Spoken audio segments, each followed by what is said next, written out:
আমাদের প্রত্যেকের ভেতরেই কিন্তু দুটো শক্তির লড়াই চলছে। একটা হলো আলস্য, যা আমাদের শুধু পেছনের দিকেই টানে, আর অন্যটা হলো পুরুষার্থ, যা আমাদের নিজেদের ভাগ্য গড়ার ক্ষমতা দেয়। চলুন আজ এই ব্যাপারটা নিয়ে একটু কথা বলা যাক।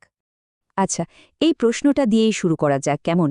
কারণ এটা কম বেশি আমাদের সবারই জীবনের গল্প।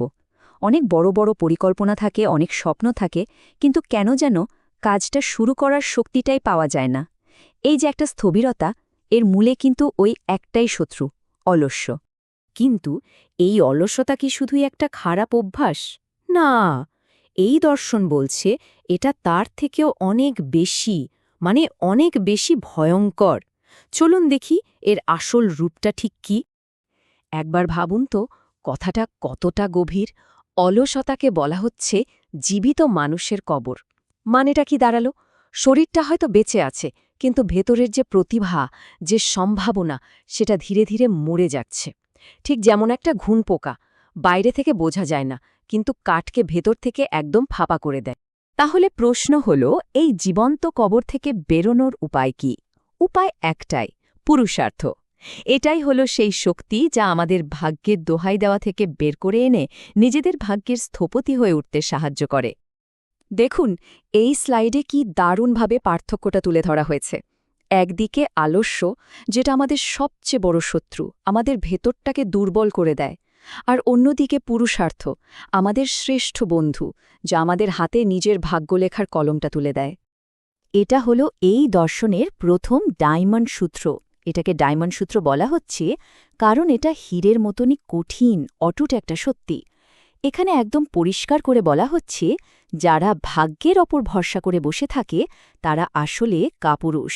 আসল বীর তো তারা, যারা পরিশ্রম দিয়ে নিজের রাস্তাটা নিজেরাই তৈরি করে নেয়। কিন্তু শুধু তথ্য কথা শুনলেই তো হবে না, তাই না? এই দর্শন কিন্তু আমাদের পথও দেখায়। পুরুষার্থকে জীবনে আনার জন্য দুটো মূল স্তম্ভ আছে, যা আমাদের এই অলসতাকে একেবারে জয় করতে সাহায্য করতে পারে।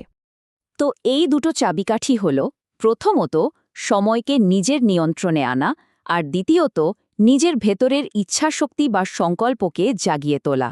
চলুন এই দুটোকে একটু ভেঙে বোঝা যাক। আমরা অনেকেই তো এটা করি, তাই না? আজকের কাজ কালকের জন্য ফেলে রাখি। কিন্তু মনে রাখতে হবে, কাজটা যতটা পেছায়, সাফল্য ঠিক ততটাই পিছিয়ে যায়। প্রতিটি মুহূর্তই মূল্যবান, কারণ নতুন কিছু তৈরি হয় সময়ের সঠিক ব্যবহারে, অপচয় নয়। আর এটা হলো দ্বিতীয় ডায়মন্ড সূত্র। এটা আমাদের শেখাচ্ছে যে ভেতরের জড়তাকে আগে চিনতে হবে, কারণ যেই মুহূর্তে আমরা একটা দৃঢ় সংকল্প নিয়ে এক পা এগোই, আলস্য কিন্তু আর দাঁড়াতে পারে না, ওটা নিজে থেকেই পিছু হটে। এটাই হলো আত্মবলের শক্তি।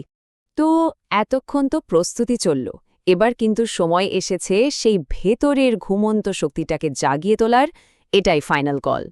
জীবনে অনেক সময় আসে যখন আমরা হতাশ হয়ে পড়ি, ক্লান্ত হয়ে সব ছেড়ে দিই। কিন্তু একটা কথা মনে রাখতে হবে, এভাবে বসে থাকাটা কোনো সমাধান নয়, বরং এটাই তো আসল সমস্যা। তাই বার্তাটা খুব সহজ আর সোজা সাপটা। নিজের ভেতরের শক্তিকে জাগান, আর লক্ষ্য পূরণ না হওয়া পর্যন্ত একদম থামা যাবে না। দিনের শেষে আমরা কি ভাবলাম বা কি বললাম সেটা আসল কথা না, আসল হলো আমরা কি করলাম। আমাদের কর্মই আমাদের পরিচয় তৈরি করে।